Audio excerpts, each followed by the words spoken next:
les différents acteurs. Donc sans plus attendre, je passe la parole au président de l'UCCIA, M. Chamsoudine Ahmed, pour qui il accueille la bienvenue dans cette belle maison de la Chambre de commerce. Merci. D'abord, vous excusez pour le retard. On attendait des hautes personnalités, des veillées importantes personnes pour pouvoir commencer. Ils sont arrivés. Chers partenaires, chers invités, au nom de l'Union des chambres de commerce, d'industrie et d'artisanat, je suis heureux de vous accueillir à cette table ronde nationale sur les enjeux et opportunités du plastique. Et nous avons le plaisir de co-organiser avec les équipes du projet Exploit, Expédition Plastique Océan Indien, avec le soutien de la COI, de l'AFD et du Fonds français pour l'environnement mondial. Cette table ronde est également co-organisée avec le ministère de l'Environnement et notamment l'Agence nationale de gestion des déchets, avec lesquels la Chambre collabore régulièrement. La Chambre de commerce se félicite de l'implication et de la mobilisation croissante du secteur privé autour de cette cause. Car au-delà de l'urgence environnementale, la problématique du plastique est aussi une source d'opportunités économiques. Valorisation locale, création d'emplois, innovation et entrepreneuriat. L'adhésion des acteurs économiques est une condition essentielle de pérennité pour les solutions qui seront mises en place. Par ailleurs, l'UCCIA assure actuellement la présidence de Cap Business Océan Indien, qui est une organisation qui regroupe les chambres de commerce et des organisations professionnelles de la région. À ce titre, nous nous engageons à porter les fruits de vos échanges au niveau régional, car transition vers une économie circulaire figure parmi les priorités de Cap Business. L'équipe de l'UCCIA est à votre entière disposition pour que les échanges de ces journées soient utiles, concrets, porteurs d'engagement et d'action durable. Je vous remercie.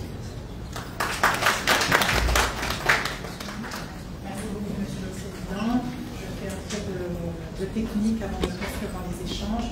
Comme vous l'avez sans doute vu dans le programme, la table ronde prévoit une visite du bateau Plastique Odyssée à la fin de la table ronde. Donc on va faire circulariser pour les personnes qui veulent s'inscrire pour la visite de ces bateaux.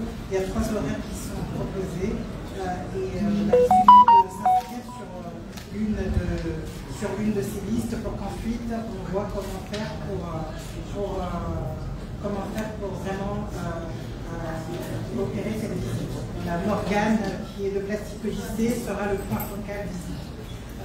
Je propose aussi également qu'on fasse un rapide tour de table pour que tous les participants, en tout cas les participants impliqués dans la filière plastique, chacun se reconnaisse avant de passer la parole à la direction de l'ANAGED pour la présentation introductive.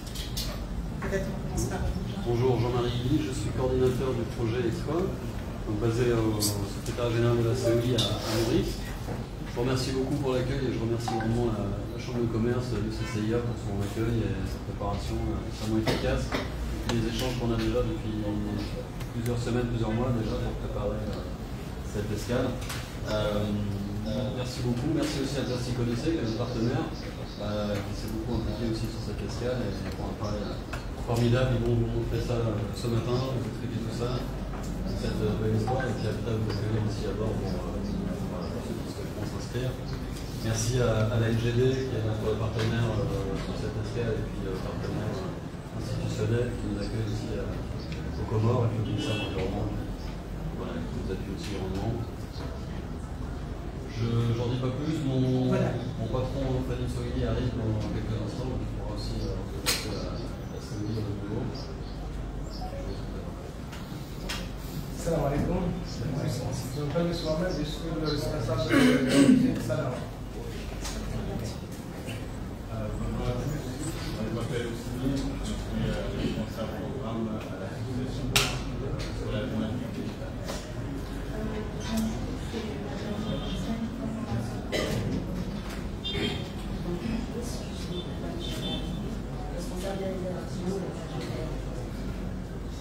Bonjour à tous, moi c'est Mélanie Esmail, je suis coordinatrice nationale du projet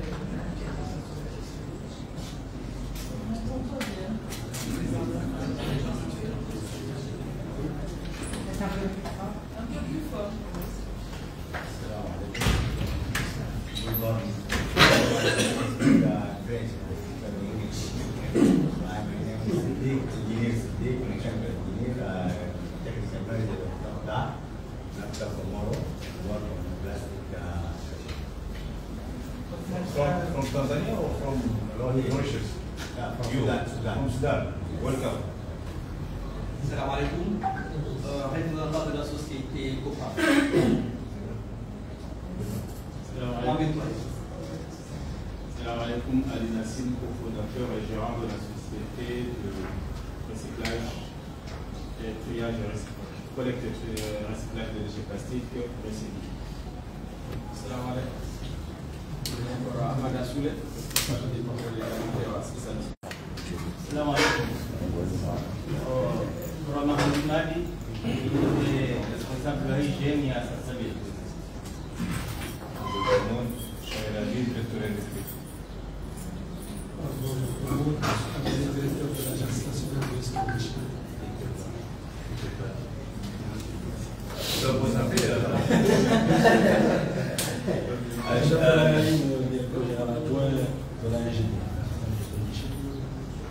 Salam alaikum, je suis Maulana Abdillah, directeur des ressources humaines à la douane comorienne. Bonjour à tous, Morgane Jarou, directrice des escales chez Jean-Baptiste ici. Merci. Je vous demande à l'assistance d'essayer de parler un peu plus fort pour que vraiment les échanges de tout le monde puissent en profiter. Je vais peut-être donner la parole à Boubacar qui vient juste de nous rejoindre pour qu'il se présente également. Salam alaikum. Je suis Boubacar, gérant de la société de Comoro, de recyclage de plastique. Donc maintenant, on passe la parole à la direction de la NAGED pour la... Bonjour, je suis le délégué de la préfecture de Moussamine. Je suis parfaitement lié. Salam alaikum, Shabana Mohamed, délégué du Péninsule national. Bonjour, je m'appelle Pierre Conon, je suis volontaire spécialiste des cinémas. Moi, c'est avec Mohamed, référent du projet économie circulaire de l'association des collectivités territoriales de l'Océanie. Fatima Sarr, déléguée de l'Institut du Centre. Bonjour tout le monde, c'est Clara Montoura, coordinatrice régionale du projet IAT.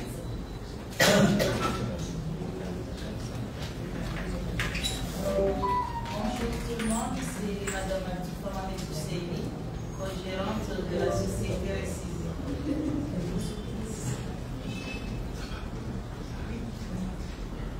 Bonjour tout le monde, je m'appelle Malou Moussoukeli, développeuse de la population La voix.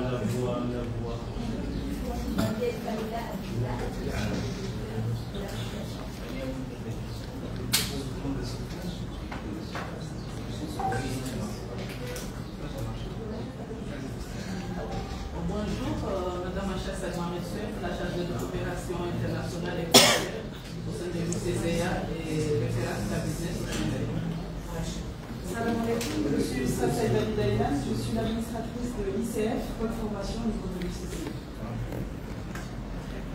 Merci. Donc maintenant, on va passer à la présentation introductive de la NAGED sur l'état de la filière plastique au Congo.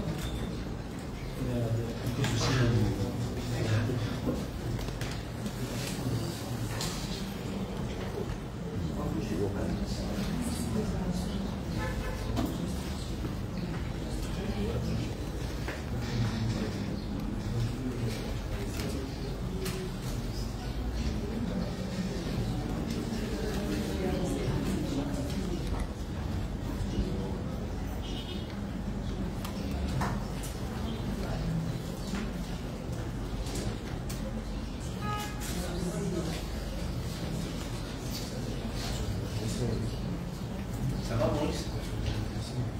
On est beaucoup en voyage. Ouais, on accompagne le bateau. On n'est pas dans le bateau, malheureusement il y a pas de place. Mais on a fait des escales. On a fait une belle tournée pour vous présenter. D'accord. Et puis voilà, la Saouli aussi, on s'est dit. Plein de choses. Mais ça va.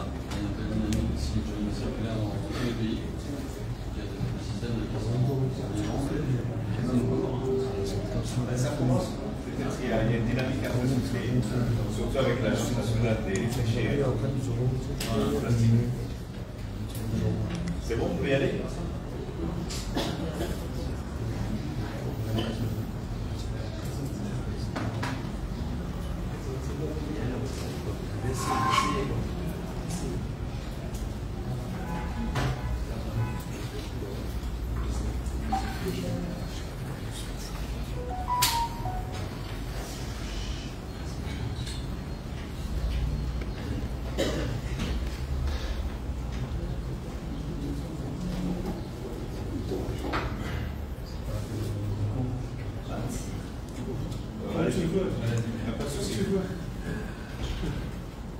Bonjour tout le monde, Monsieur le Président du Commerce, Monsieur le Directeur général de déchets, la mission que j'exploite,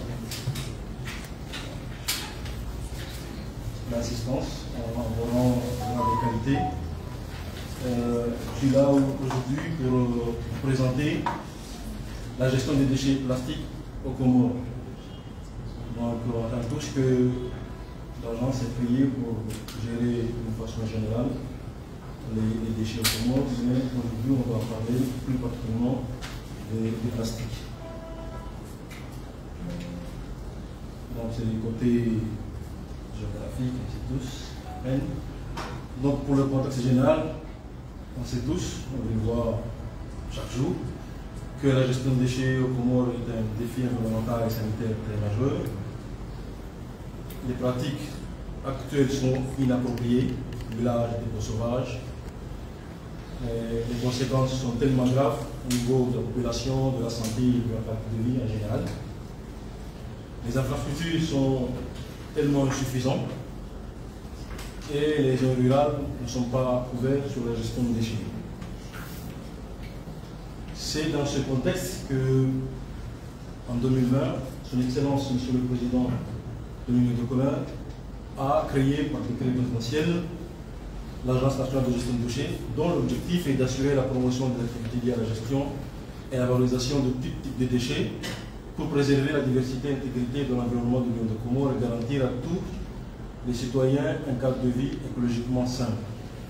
On a plusieurs missions, entre autres, c'est d'apporter notre accompagnement technique et financier au niveau des communes, coordonner les systèmes de gestion de déchets, valider les actions d'investissement dans la gestion des déchets, développer des partenariats et d'organisation de fonds, contribuer à la planification nationale, élaboration et la validation des politiques de gestion de déchets, orienter la mise en œuvre des politiques publiques en matière de gestion de déchets, bien sûr, participer à l'élaboration des cadres législatifs réglementaires et à faire la promotion des connaissances et compétences à travers des formations. Donc, c'est à partir de là que l'agence a profité des opportunités qui étaient déjà là et des actions que nous avons élaborées et menées. Donc, les politiques qui étaient déjà là, c'est qu'il y avait la politique nationale de l'environnement, il y avait aussi le code de la santé publique, le plan Comores émergent. Et à cette année, l'agence, en partenariat avec le projet Island, financé par GFP, nous avons élaboré la stratégie nationale de prévention et de gestion des déchets au niveau des Comores. Comme cas d'institutions qui sont déjà là, l'agence est sous tutelle du ministère de l'Environnement et des Finances. Nous travaillons avec plusieurs partenaires institutions nationales. Ce sont l'exemple des communes, le ministère de l'Aménagement, des Finances, de la Culture, et aussi la police pour la prévention. Nous avons aussi, il y a des lois qui étaient déjà là, nous avons optimisé ces lois-là, nous avons aussi élaboré la loi cadre sur la prévention et la gestion des déchets, qui est déjà là. Et nous avons aussi une loi qui est là, qui est déjà promulguée en 2017, qui est la loi interdisant la production, l'importation, la distribution des emballages et sachets plastiques non biodégradables, que l'agence a mené des activités de sensibilisation ces derniers jours. Il y a aussi la loi de sensibilisation qui donne à une commune la collecte et des déchets confiés aux communes. Et il y a aussi la loi portant révision de la cadre relative à l'environnement. Travaillons avec les sociétés civiles. Nous avons jusqu'à maintenant identifié 6 entreprises qui travaillent dans le recyclage, 3 entreprises dans la collecte et l'élimination, 4 ONG qui sont là, et plusieurs associations. Tout cela ne peut être concrétisé sans les partenaires internationaux, bien sûr, qui sont le PNUD, l'IDF, le POVAD, entre autres, qui sont là.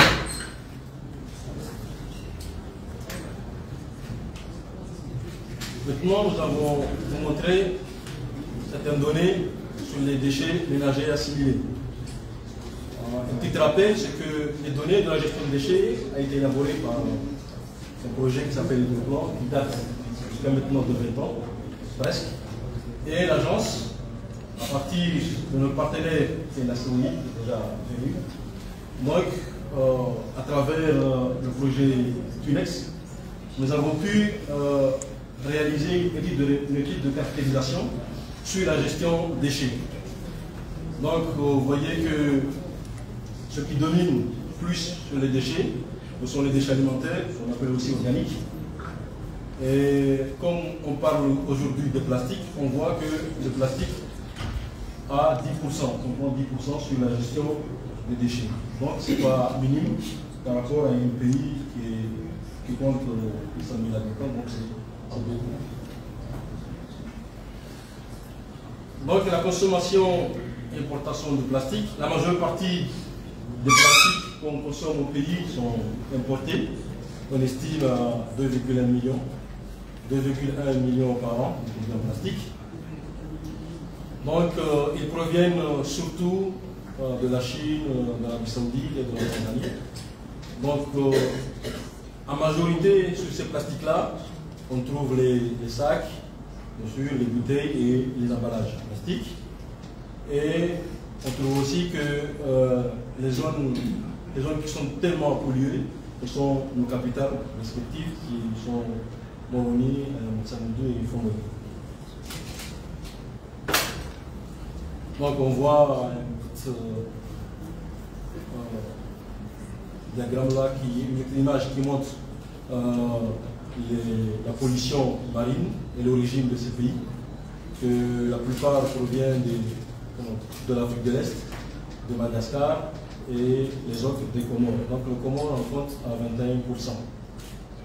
Donc les flux de plastique est linéaire, c'est-à-dire les plastiques sont importés par les pays que j'ai cités, ils sont consommés par la population et malheureusement ils sont jetés par la suite. Il y a certains qui sont collectés, mais la plupart se retrouvent au niveau de la rue et sont jetés aussi dans la mer. Maintenant, on va vous montrer une étude de faisabilité sur la gestion du plastique au Comores, qui est réalisée dans le cadre du projet Ainant, comme j'ai parlé, à travers un consultant international qui est venu et qui a réalisé une faisabilité sur la gestion du plastique. Donc, ce n'est pas encore acté parce que ce n'est pas validé, mais on vous montre cette étude-là et ça va faire objet de discussion, bien sûr, pour avoir les options que chacun de vous qui est là. Donc, l'objectif de l'étude, c'est concevoir et mettre en place une mécanique de gestion durable du plastique basée sur l'économie circulaire et adaptée au contexte comorien. Donc, la pyramide qui est utilisée, c'est les 3 R, réduire, recycler, réutiliser, recycler. Donc, on a utilisé comme méthodologie l'analyse des indicateurs, des déchets, quantité, position source. On a évalué aussi les infrastructures qui sont déjà là, c'est-à-dire au niveau de la collecte et du traitement, et l'accès aussi au marché pour le recyclage, les mesures de sensibilisation et la participation communautaire pour chacun de nous, et comment explorer les mécanismes de financement. Donc, le consultant international a traversé le pays. Il est allé en Comores, il est allé en Juan et au Mouéli, et Ngazija, Zouani et Mouali, et on va aller à Mayotte un peu de temps. Donc, il a mené cette étude-là en rencontrant toutes ces personnes et ces institutions qui sont là, pas la peine de les citer, mais ces personnes, ces institutions, je pense que la plupart sont déjà là, donc ils vont pouvoir réagir et comprendre et donner leur avis si vraiment les consultants ont pris en compte leur avis lors de leur discussion. Donc, les défis généraux qui sont identifiés et rencontrés, on a déjà dit que les infrastructures sont tellement insuffisantes au niveau de la gestion des déchets, parce qu'il y a l'absence d'infrastructures sur le tri, sur la collecte et la gestion des déchets constitue un obstacle majeur. Il y a le manque aussi de moyens financiers basés sur la gestion des déchets urbains. Donc la capacité institutionnelle est aussi insuffisante, donc est très limitée. Donc il y a une limitation de l'expertise en gestion des déchets et interministérielle au niveau du pays. Et la majorité des initiatives qui sont menées sur la gestion et le recyclage des déchets dans les îles sont encore au stade embryonnaire jusqu'à maintenant. Donc la sensibilisation est aussi limitée au niveau de la population, malgré tous les efforts qui sont faits par la NGD et les sociétés civiles, y compris les ONG et les associations. Donc il a donné certaines recommandations par rapport à l'étude qu'il a fait. La première recommandation, c'est que nous a dit qu'il faudrait mettre en place la responsabilité, la responsabilité élargie des producteurs, mettre en place ce mécanisme-là, pour essayer de valoriser les déchets et de créer une chaîne de valeur. Former aussi et renforcer les capacités, bien sûr, de la NGD et des autres institutions, qu'ils soient publiques ou privées, et développer des programmes de formation et des startups, afin de mettre en place que ce mécanisme soit là et soit aussi viable. Comme recommandation aussi, c'est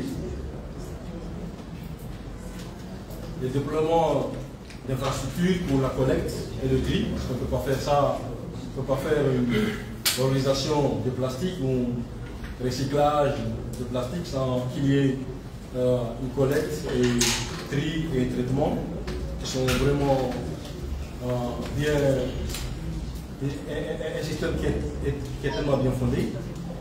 Il faut aussi mettre en œuvre des initiatives pilotes pour essayer, comme c'est un système qui est nouveau au niveau de notre pays, c'est faire une initiative d'abord qui sera pilote avant de l'élargir et qu'il soit au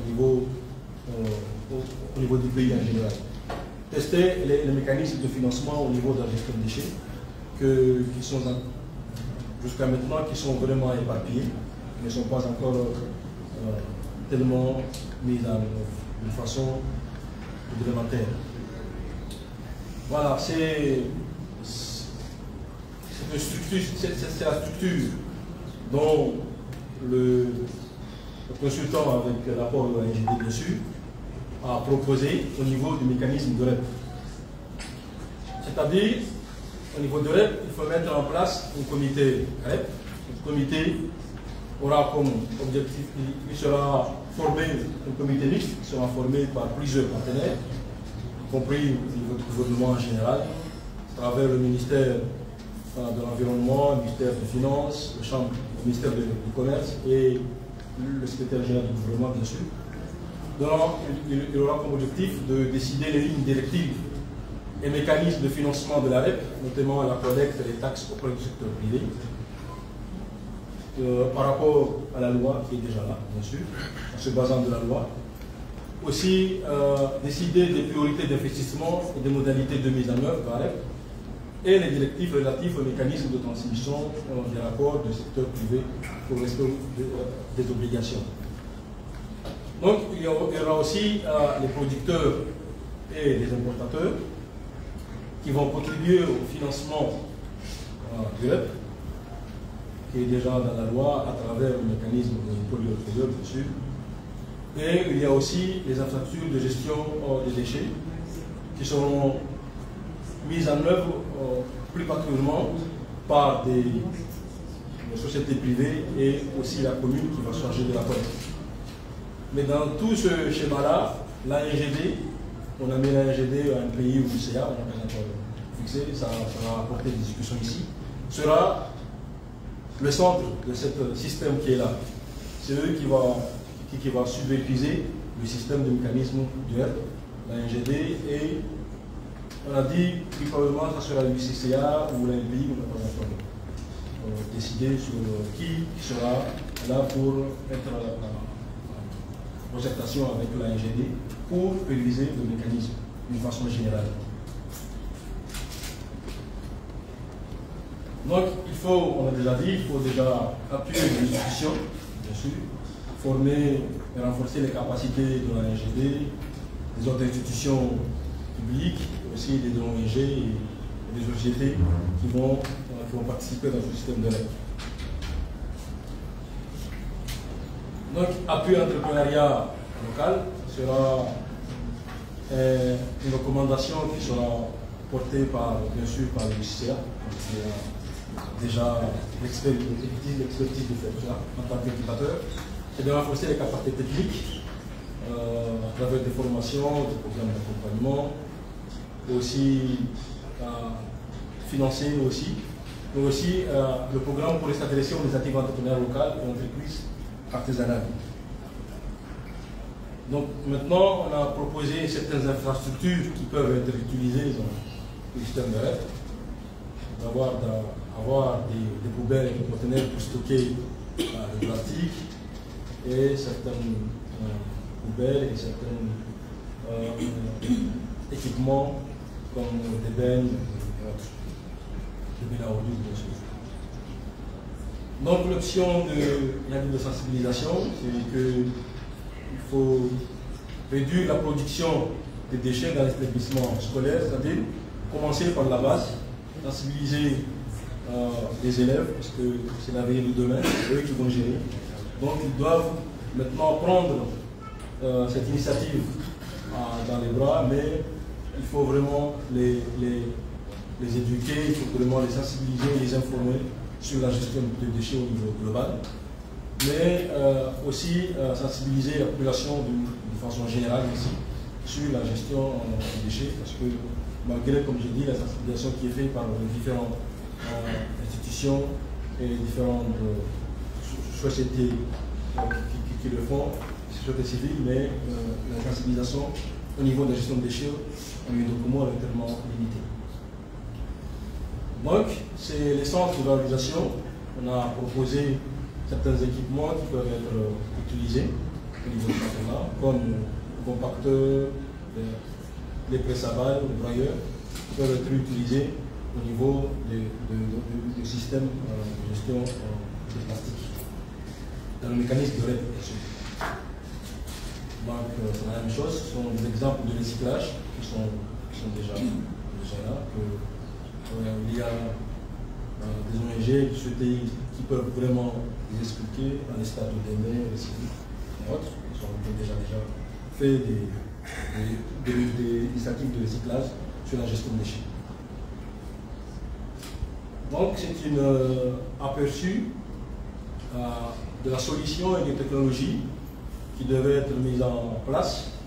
Donc, ce sont des technologies et des solutions qui sont mises en place au niveau des petits étangs insulaires. Donc, on faisait une petite simulation pour voir quelles sont les solutions et les attitudes que les Comores peuvent en utiliser.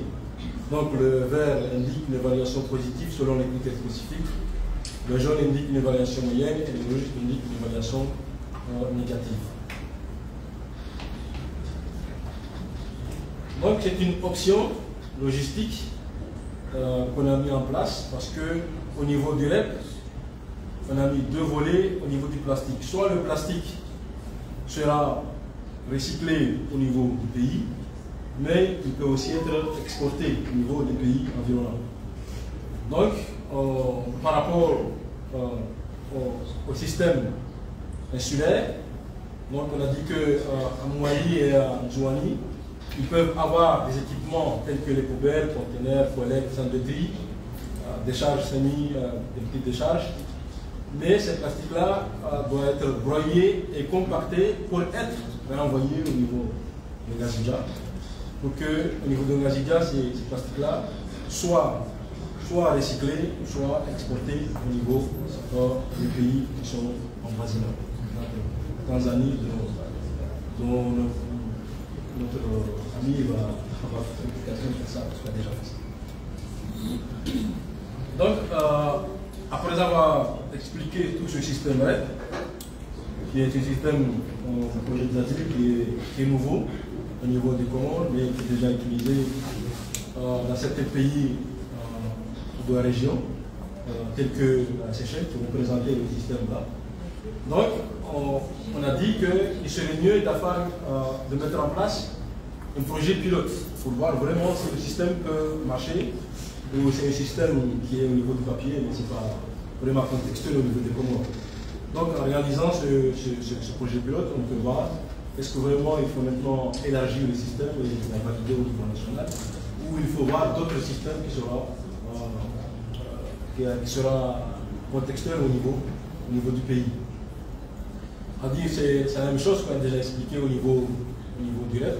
J'ai installé une unité de valorisation des déchets plastiques et, comme j'ai dit, soit valoriser les déchets plastiques qui sont collectés ou soit l'exporter dans des pays en voisinage. Donc les étapes suivantes par rapport au système, on doit élaborer un plan d'action pour le projet pilote, bien sûr, élaborer et valider le mécanisme REP après avoir mis en place le projet pilote. Donc, et élaborer et utiliser les textes d'application sur le REP, parce qu'au niveau de la loi sur la prévention et la gestion des déchets, il y a des textes qui sont là et qui sont là pour appuyer l'application du système, du mécanisme du REP. Et mettre en place tous les instruments financiers sur la gestion des déchets et faire une suivi et évaluation, bien sûr, sur les systèmes en général. Merci beaucoup pour votre attention. Merci. Merci beaucoup, Monsieur le Directeur, pour cette présentation très complète qui a à la fois montré l'état des lieux et la perspective, qui va un peu alléger la deuxième partie. Donc, pour continuer les présentations à 3 heures, je vais passer la parole maintenant à Jean sur la contribution du projet Exploit à cette réflexion sur la gestion des déchets plastiques. Très bien. Je ne prends pas de questions là tout de suite pour la après. Je préfère qu'on reste très close et ensuite on ouvre les débats. En tout cas, je suis content de voir cette étude là qu'on attendait avec impatience, qui est extrêmement intéressant pour les Comores. Et puis ça nous rassure aussi parce que ça fait plusieurs stratégies régionales au pays qui disent qu'il faut faire à peu près ce que fait le projet Exploit. Donc on est cohérent et finalement on peut anticiper. Ah merci, c'est toi. Moi je trouve que alors peut-être qu'André Souli nous a rejoint aussi, qui est le chargé de mission à la commission nationale. Peut-être Antoine, je vous laisse vous présenter, nous dire un rapide petit mot et puis présenter dans ces grandes lignes. C'est la première slide. Et ensuite, je vais aller un peu dans le détail. Je pense que tout le monde me connaît, on connaît ça en tant qu'expert de prévenir. Donc s'il y a éventuellement des questions précises pour la série, on va répondre. Mais vu le temps qui est imparti, je peux déjà présenter. Ok, et ensuite on aura donc qui va présenter aussi ce qu'ils font. Et puis nous aurons une intervention des Seychelles. Parce que c'est important justement de voir ce qui a été mis en place